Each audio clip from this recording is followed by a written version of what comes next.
എന്തിനാടാ മോനെ ഇവിടെ വന്ന് നിൽക്കുന്നേ? കുറച്ച് സ്വസ്ഥത വേണം. തൃപ്തിയായല്ലോ എല്ലാവർക്കും. എന്റെ ജീവിതം നശിപ്പിച്ചപ്പോ എല്ലാവർക്കും സമാധാനമായല്ലോ. ഞാൻ അറിഞ്ഞില്ല മോനെ പാമ്പിനാ പാല് കൊടുക്കുന്നതെന്ന്. ചേച്ചി ഒറ്റ ഒരുത്തി എന്നെ ഈ അവസ്ഥയിലേക്ക് എത്തിച്ചത്. ഞാൻ ചന്ദ്രയെ കല്യാണം കഴിക്കണമെന്ന് ചേച്ചി മാത്രമല്ലേ ആഗ്രഹിച്ചത്? ആ ആഗ്രഹം നടന്നല്ലോ അല്ലേ? നീ എന്നെ എന്ത് വേണമെങ്കിലും പറഞ്ഞു, കേൾക്കാൻ ഞാൻ ബാധ്യസ്ഥ. അവളിങ്ങനെ ഒരു ചതി കാണിക്കുമെന്ന് ഒരിക്കലും ഞാൻ വിചാരിച്ചില്ല മോനെ. ഇനി നമ്മൾ എന്താണ് ചെയ്യേണ്ടത്? എനിക്ക് എവിടെന്നെങ്കിലും കുറച്ച് വിഷം വാങ്ങിത്താ. ഞാൻ മരിക്കണം, എന്നാലേ എല്ലാവർക്കും തൃപ്തി ആവത്തുള്ളൂ. അങ്ങനെയൊന്നും പറയല്ലേ മോനെ. നിനക്ക് ദോഷം വരണമെന്ന് ഞാൻ ഒരിക്കലും ആഗ്രഹിച്ചിട്ടില്ല. എന്തിനാ ഇപ്പൊ കരയുന്നത്?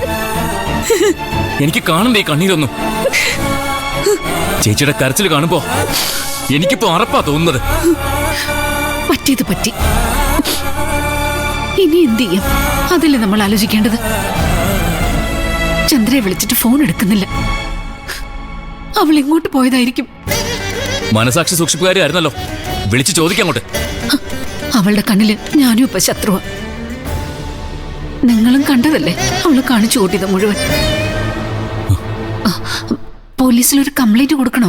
എന്ത് വേണമെങ്കിലും ചെയ്തോ, എന്നോടൊന്നും ചോദിക്കണ്ട. അങ്ങനെ കൊടുക്കുന്നതുകൊണ്ട് ഗുണമാണോ ദോഷമാണോ? നീ ഒരു വക്കീലല്ലേ, നിനക്കറിയാലോ മോനെ. സ്വന്തം ജീവിതത്തിന്റെ നിയമങ്ങൾ മുഴുവൻ തെറ്റിപ്പോയ ഒരാളാ ഞാൻ.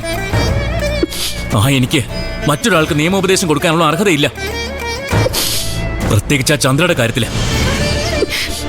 ആരാണോ അവളെ കെട്ടി എഴുന്നള്ളിച്ച് കൊണ്ടുവന്നത് അവര് തന്നെ വേണ്ടതൊക്കെ ചെയ്യ്.